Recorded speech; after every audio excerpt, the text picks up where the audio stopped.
Hello, everyone, and welcome to the Criminally Mental Podcast. My name is Kody Green.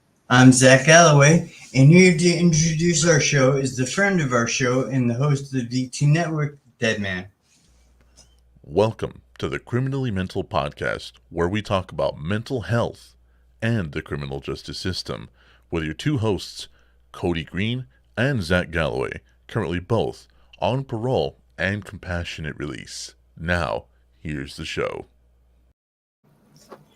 I'm still kind of tripping over last week. That was pretty cool. That was For those of you who don't know, first of all, where the fuck you been? Second of all, last week we had Deadman as a surprise guest on the show. Yeah, some people actually might not know that because you did not post the podcast until just a few hours ago from last week. So shame on you for that. I did not. Yeah, you. Nobody believes for a fucking minute that I have anything to do with posting videos anywhere. Yeah, that's fair. I set myself up for failure on that one. That's on you, Doug. Yeah, I don't know what I was thinking there, trying to get people to believe that was you slipping. That is on me. I did get a little behind on posting, but I will ensure that this week, hopefully, will be posted right away. Do you have faith, Zac?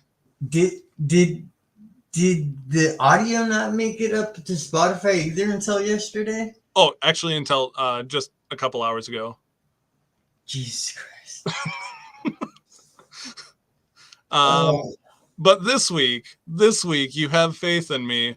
As soon as we're done here, we're gonna get this audio edited and posted, and that's a Kody promise. Yeah. Anyway, how you been this week, Kody? Busy, tired. It's 95 degrees in Wisconsin, which for Wisconsin is unbearably hot. None of us were prepared, and we don't really know what to do with ourselves. Wow, that is kind of crazy.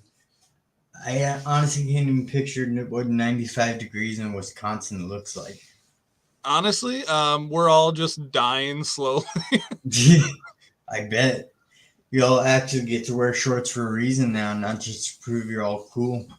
Not just to prove that we can withstand super cold weather. What is that? What is it about white people in Wisconsin that it drops down to like negative balls degrees and like better put on my short shorts and my sandals and go get the mail? Honestly, I don't know because I'm not one of those people, but there are people where in the dead of winter here will throw on shorts and like a t-shirt or like just to like look like they're actually trying. They'll throw on like shorts and a sweatshirt. And it'll be like negative 10, negative 20 degrees outside. And I don't get it for the life of me. Man. Well, as you guys may have guessed, we do not have guests on our show this week. It's just going to be me and Sir Kody here. Yeah, unfortunately for everyone listening, I do apologize. We do have guests the next couple of weeks already lined up, which is super exciting. We actually had an idea for today, which is something we've never done here, but I've done on my personal channel. Today, me and Zac are going to play a game. The game is called Psych Ward or Prison. We are going to present the other person with a story, and that person has to figure out if that is something that happened to us, or should we say us or someone that we were incarcerated with, or do you want it to be just stories? I mean, let's stick to just us, I think.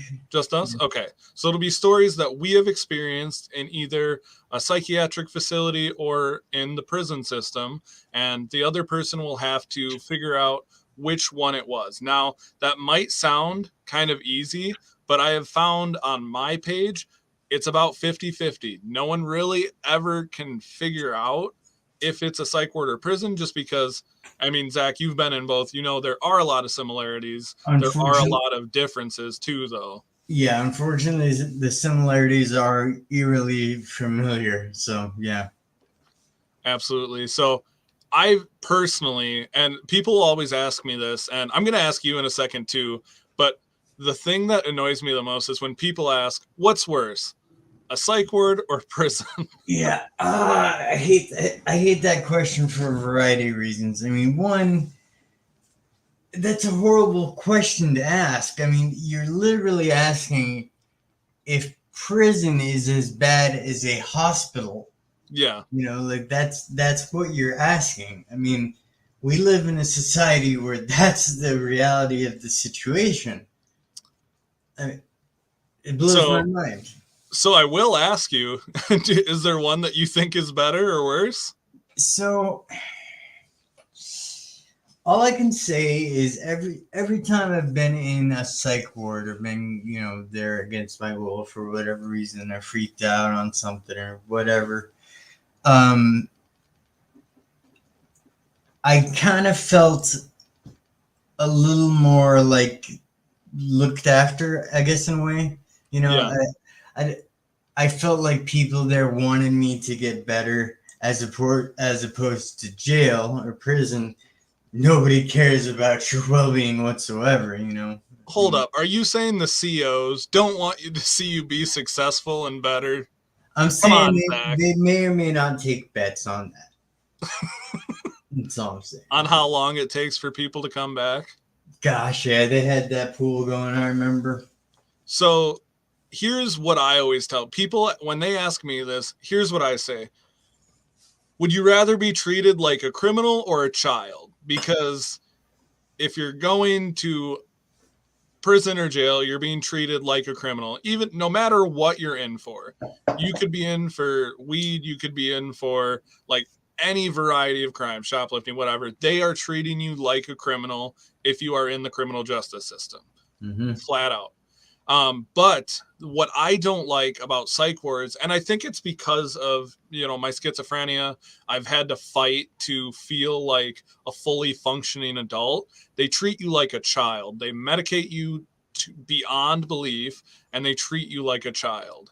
And that's after you've been brought in. If you've been brought in against your will, it's dicey. It can, some of the worst stories I've ever heard are people who were admitted, non-willingly. And those are some of the and I get it.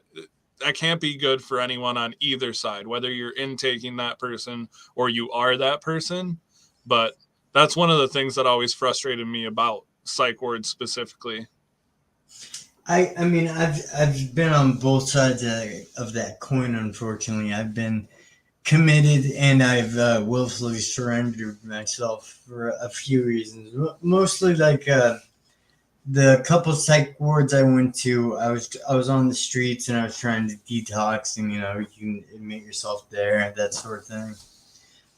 But yeah, when you're admitted against your will, it's especially rough because you're right, you are treated like a child, but you're treated somehow like a dangerous child. If that makes sense. Yeah, that's probably a better way to put it. Like, yeah, they're treating you like a child, but they also are fucking watching you. They're like, hey, that was actually a really good way to put it. I like that. A dangerous child. Yep. That's more accurate, probably. Yeah. Like a child that if somehow moves the wrong way may explode, I mean. Well, I mean. Yeah, that's kind of accurate in some cases. You can't deny that. All right. So the way this is going to work then is one of us will start by presenting a story. The other one can ask a few questions and then can answer if they think it was a prison or psych ward. Okay, this is your game, so why don't you kick us off? Okay, so because I know you haven't been keeping up with my content, I'm going to use one that I already used on TikTok and YouTube. So I was once asked by someone in this facility, so if it was in the prison, it would have been a prisoner. If it was in the psych ward, it would have been a patient. Okay. So someone else in the facility, a non-worker in the facility, tried to get me to join a cult. And so the premise of the cult was that this person in this facility was the reincarnated Jesus.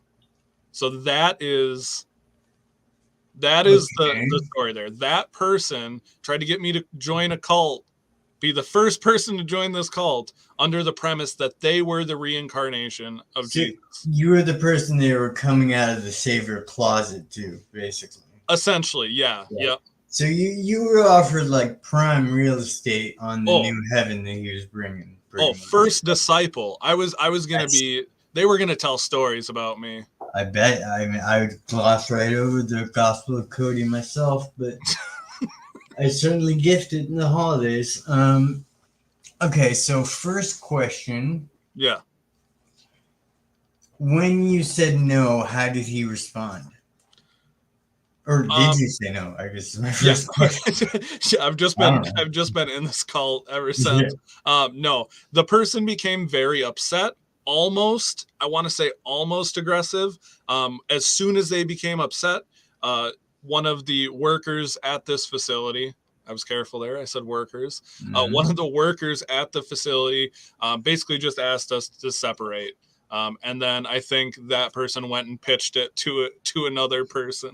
You like watch him walk over to the next guy. And yeah, I was like, oh well, fuck me then. Yeah. Okay. Psych ward. That's my guess. You would think, right? You would really? hope. You would hope that.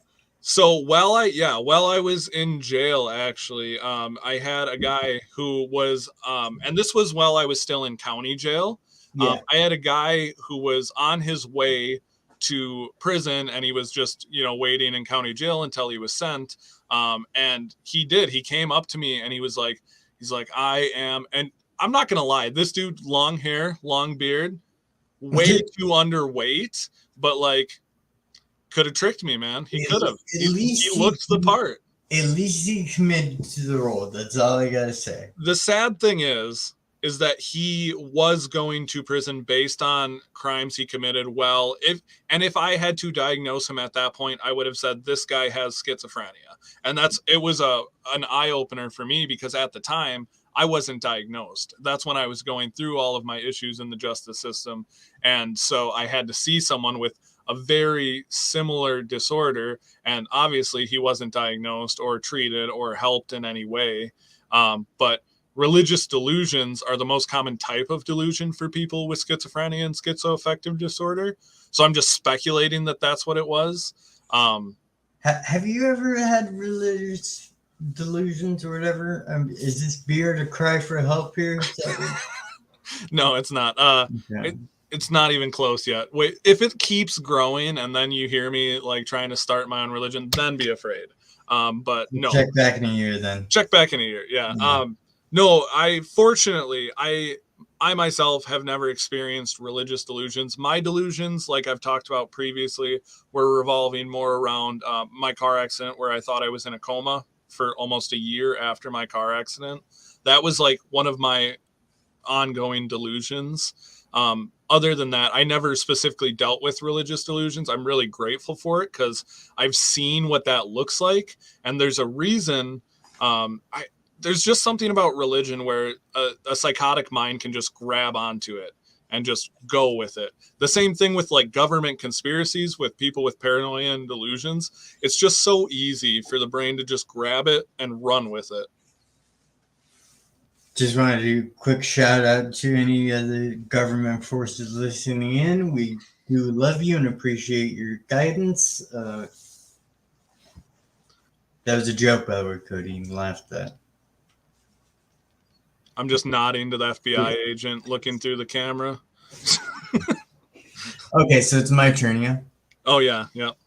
I don't know if I'm prepared for the level of insane stories you're about to bring my way.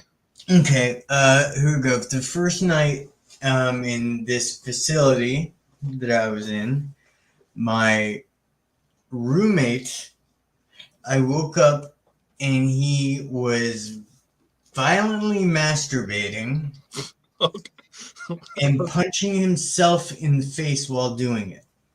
Like hard in the face? That the violent masturbating wasn't the sound that woke me up. It was the punching himself in the face while doing it that did it. Oh my God. All God. I heard was this bam, bam, bam. I turned, I look over, and I did what I think anyone would do, and I rolled the fuck back over. It was not my business, man. I don't know why. I thought you were gonna say I did what anyone would do, and then just say something that like only you would do.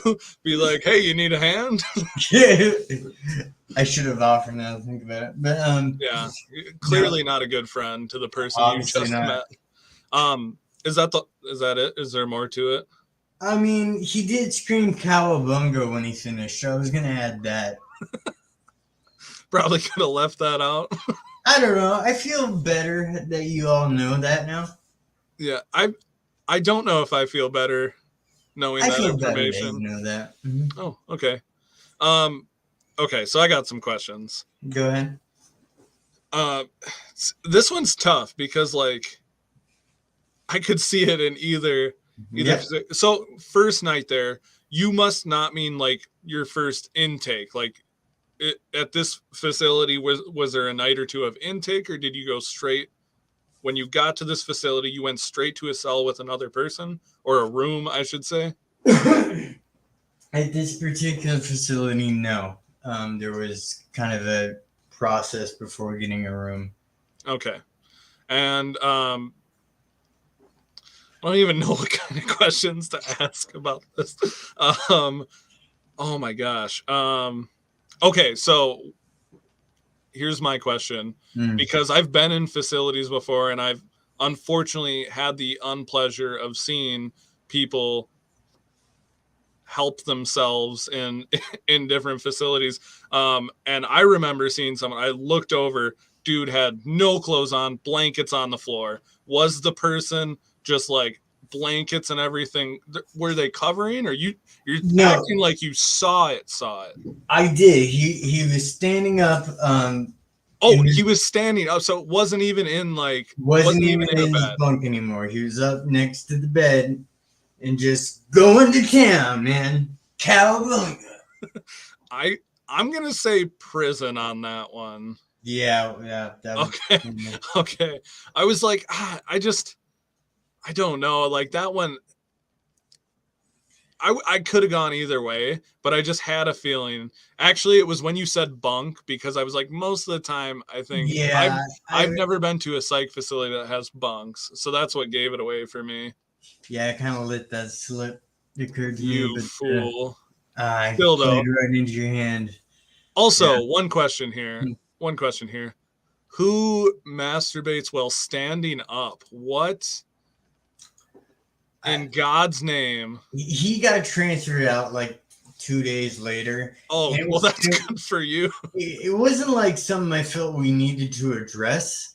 You were just gonna leave it. I was totally cool with leaving that just a thing, because like the next morning he turns and looks at me and says, "Hey, I got my paperwork. I'm walking in 2 days," and I'm like, "Fucking cool, man! Awesome, Good for you, dude. Good for you. Awesome for Oh me." my God.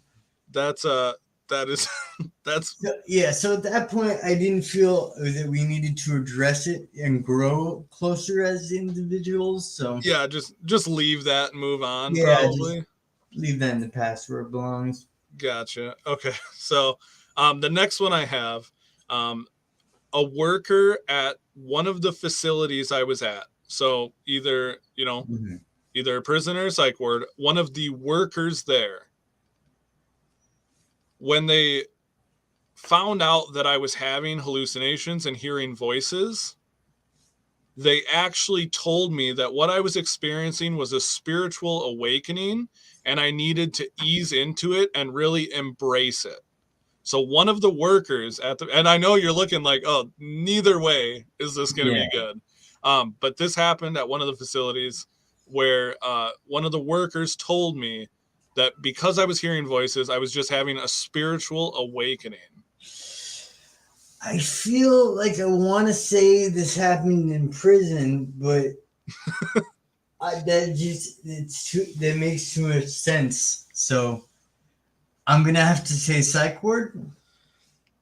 So that one I purposely made a little challenging. That one was thankfully not in a psych ward. That one, yeah, you're right. That one did happen in a correctional facility. I mean, there's still no excuse for that shit. No, but, and it's yeah. still like, and you got to realize at the time I was undiagnosed. Like now, when people say that, I'm able to defend myself, get a little more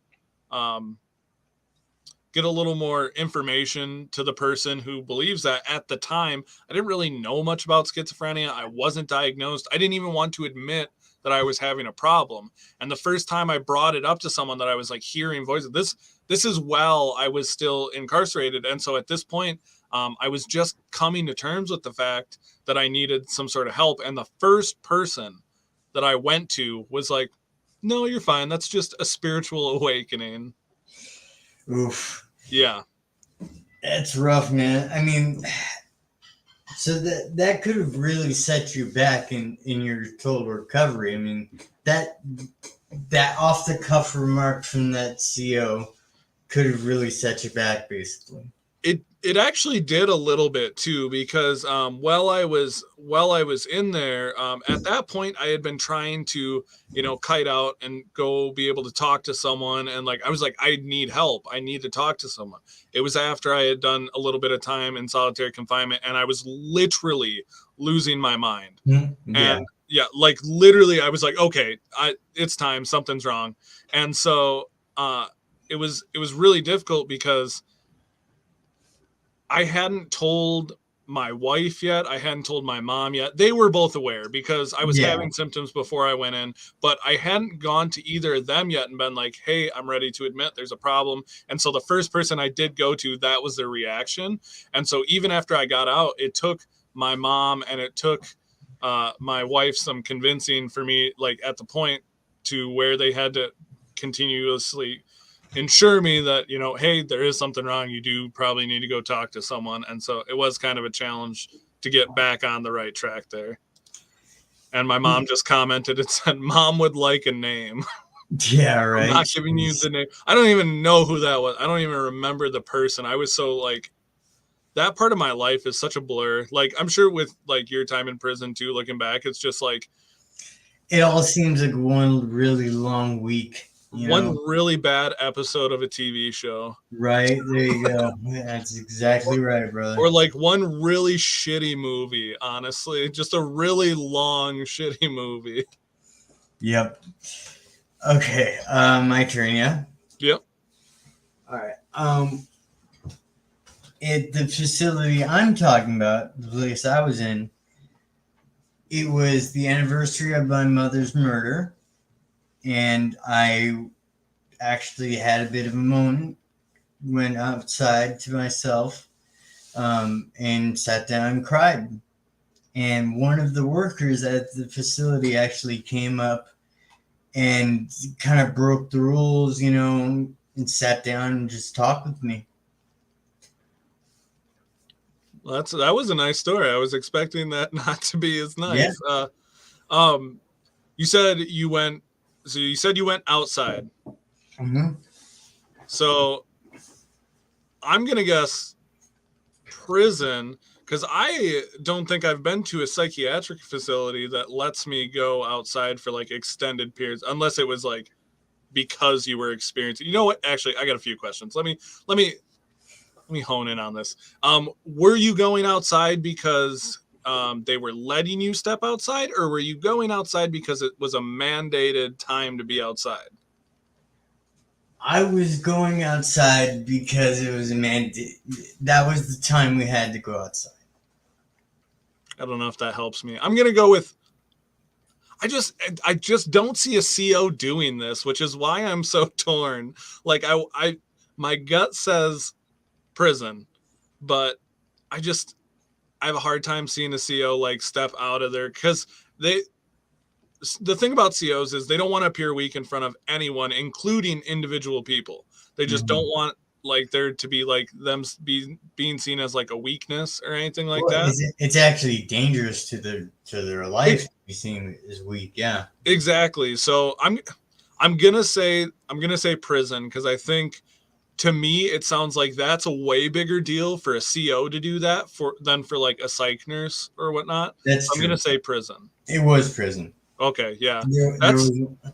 There there was a CEO who came up, and I've actually spoken about him before a couple times. He actually hugged me, man, and like sat down and just fucking listened to me bawl for like 5-10 minutes. It was actually really freeing. Yeah. Yeah. That's crazy. Mm-hmm. That's super like we both said, that's not something that they would typically do. So that's Yeah. And it the thing that I disliked about anything to do with the justice system is the dehumanization. That had to be like a real human moment, because you don't get a lot of those when you're in like jail or prison. So like, how was that in just terms of like sheer like shock? Because I don't know if I would have been able to like handle myself. It was a bit much for me, to be totally honest, because I hadn't been there that long yet. I hadn't really, fallen in with my clique, the sort of thing. I mean, I knew the guys, but not like that, So I was alone on literally the worst day I could imagine, and all I can do is ball in this fucking yard, man. And this isn't my first rodeo, I've been locked up before. Yeah. I don't want to be the crime guy, No, for sure. Yeah. So I'm like, I figure I'd go to a corner somewhere and do it quietly, and then here comes the CO out of nowhere. And I'm thinking he's coming over to, bust me for being alone or whatever, just hassle me. And instead he just, comes over and he asks me if I'm all right, and I tell him no, and I just literally fucking unload on the poor guy. Yeah. And he just sat down and just listened to it. It was a bit much, and I mean, thinking about it right now, it's just kind of crazy. But it was a very much needed human moment. So, dang, that is crazy. So my next story, I'm trying to think of how to say this without making it obvious which facility it is. So give me a second here. Mm-hmm.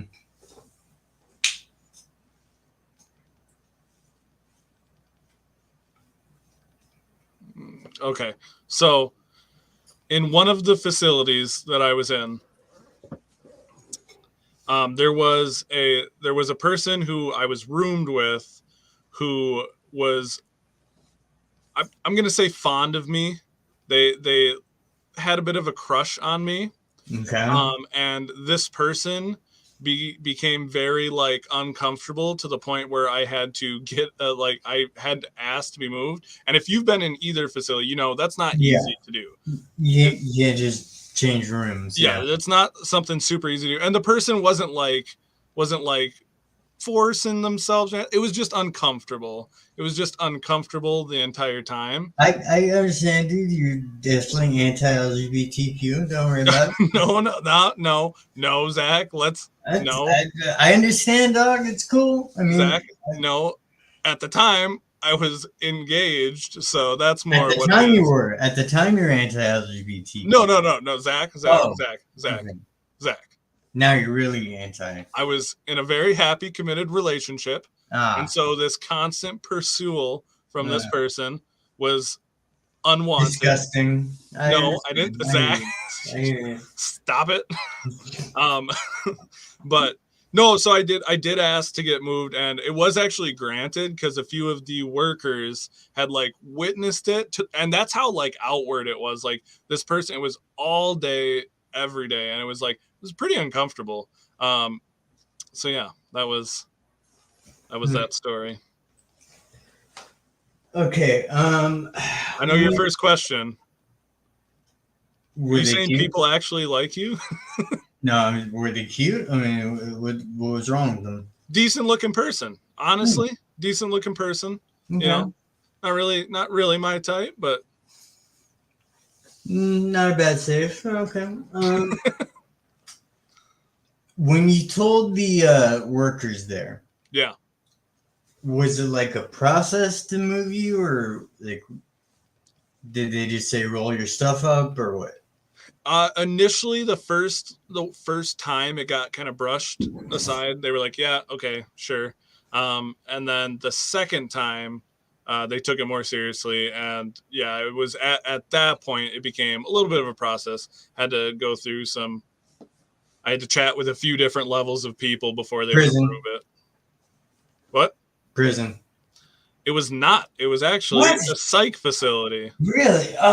And the reason that it took so long and we had to go through a process was because full rooms at this facility I was at. So in order to do that, they had to swap. And at the time, they weren't really having any like room issues. Everyone was fairly, and so like even this one, I was like, hey, like it's not like I'm worried for my safety or anything. I'm just like uncomfortable with it. And so eventually it took a little bit, but they did move me. So Okay.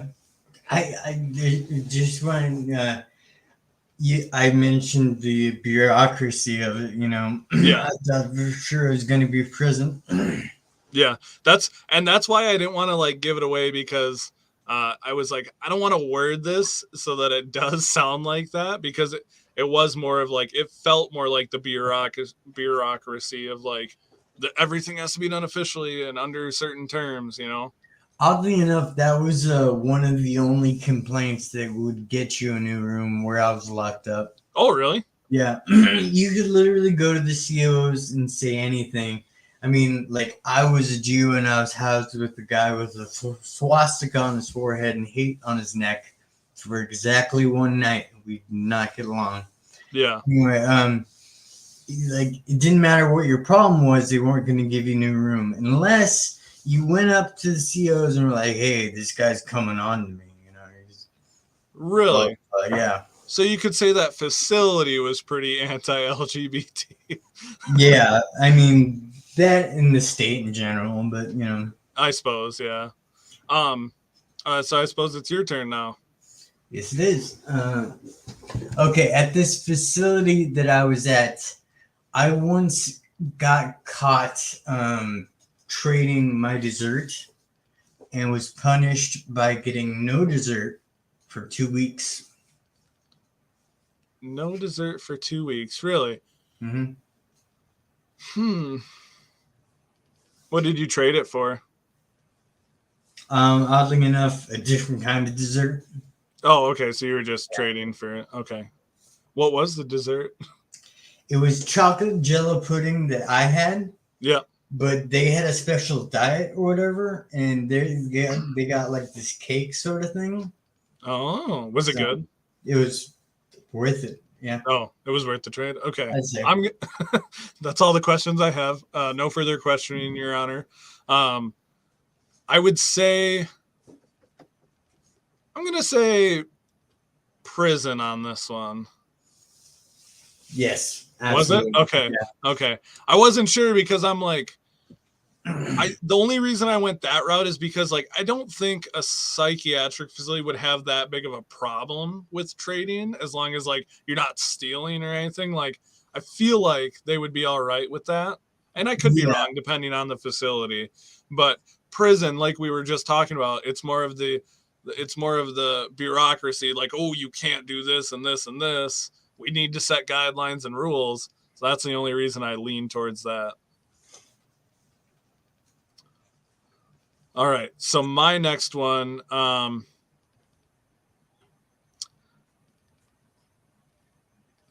at this certain facility I was at, we were playing cards, not spades.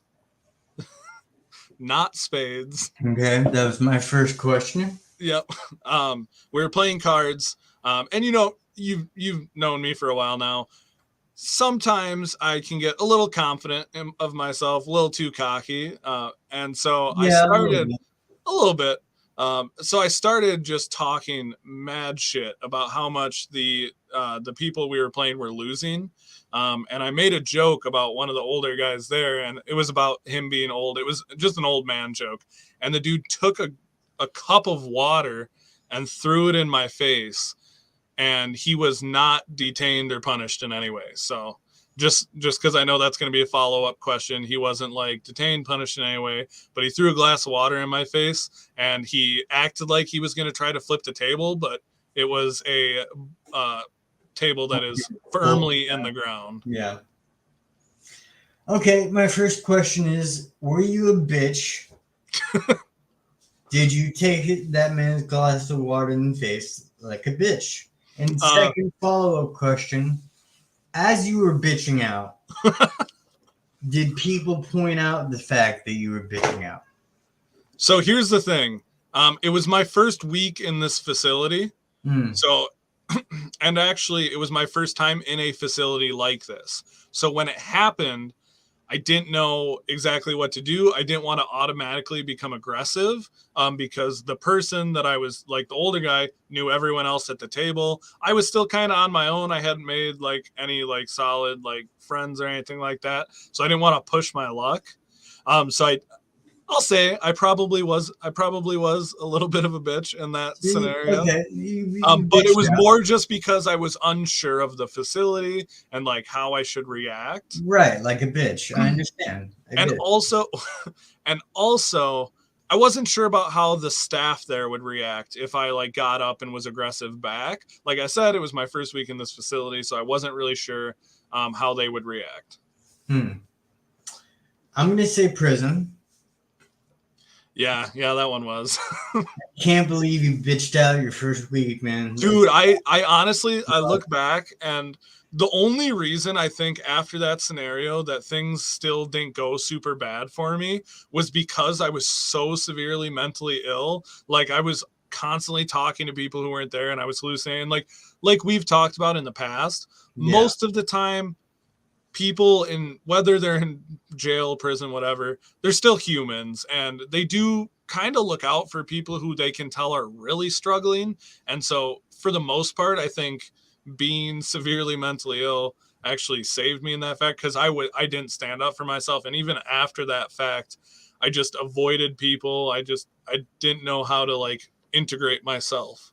That really checks out for me. I mean, honestly, like I can imagine Shaggy being put in a situation like that, and he would have, pardon my terminology, but he would have bitched out as well, Yeah. and that would have been an okay thing for him. Like that would have been the right move. Yeah. Well, and the thing is, looking back, I don't think I would change it because had I gotten aggressive there, that's what people are going to remember about me. That's what they're going to. So something starts up, I get even a slight heated argument with someone, they're going to automatically assume, hey, this person's willing to get aggressive. And at that point, I hadn't had the need to. And even going on from there, I really tried to avoid any sort of confrontation, especially because I was struggling so much with my mental health stuff. I just didn't even, it wasn't even me avoiding confrontation. It was me dealing too much with my own shit to worry about like fighting some dude because he took a zebra cake from me or a Hey honey man, bun.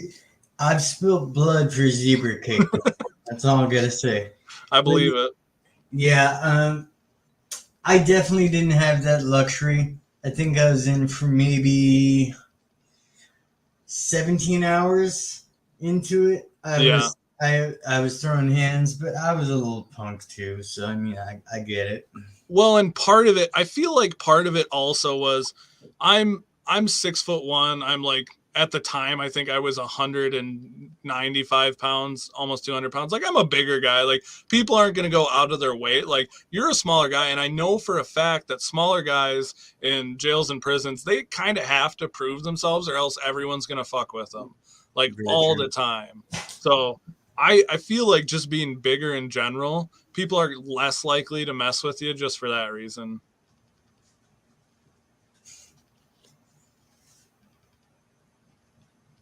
Sorry, is it my turn? Yeah. Oh, right. You're looking at me. Okay. Okay. At one of these facilities I was at, I was kind of forced into this recovery group sort of thing, in which You were forced into it? it was strongly suggested that I attend, sort of thing. Okay. You know what I mean? It wasn't necessarily forced, but and in that little recovery group, I remember there was this guy who randomly stood up and started screaming out in tongues, I think he called it. Yeah. It was his spiritual language or whatever it was, and he was going off so hard and so loud that the facility workers had to come in and actually subdue him.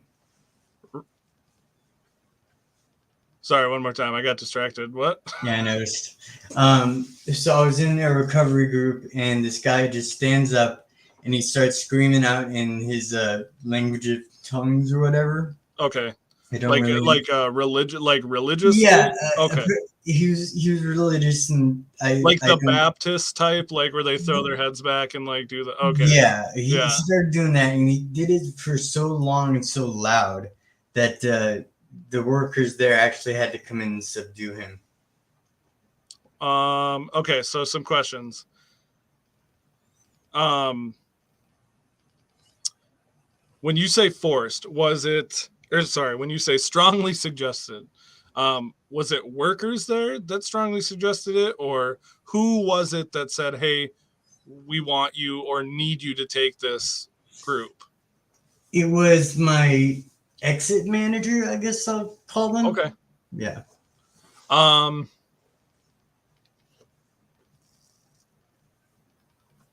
So in this group, was it like NA, AA? What kind of group was it? So it was a non-specific 12-step recovery group. So just addiction, addiction. Flat addiction. Okay.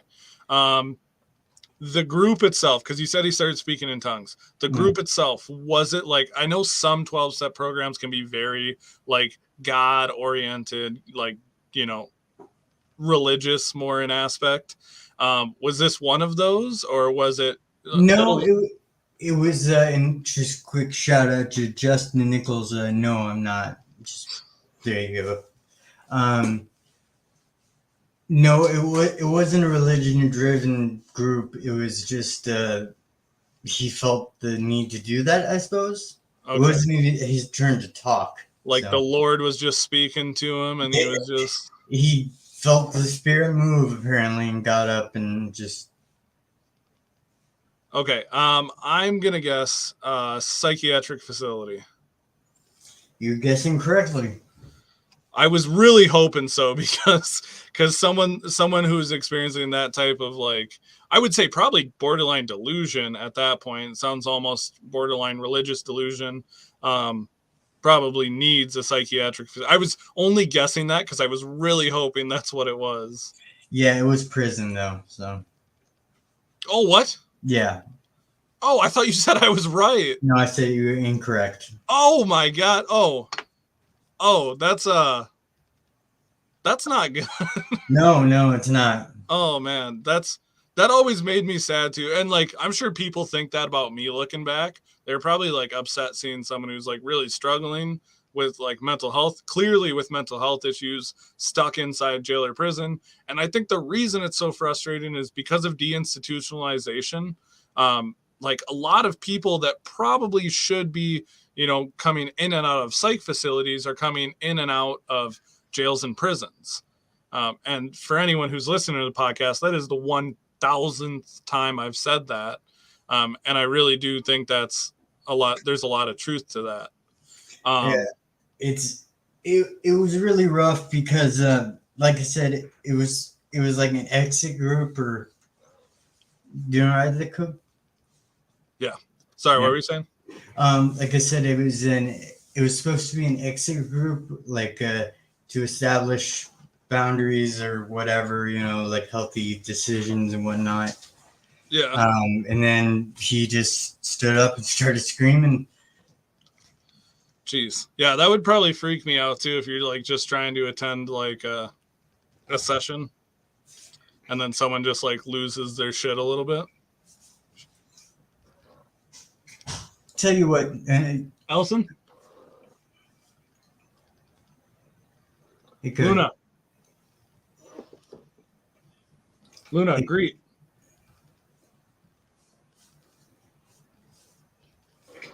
Yeah, I'm going to have to get going, I think. Yeah. All right, guys. A special shout out to our sponsor, Manscaped. Check out the Lawnmower 4.0 and use the code Zac and Kody. 20% off your next order. And we're going to take off.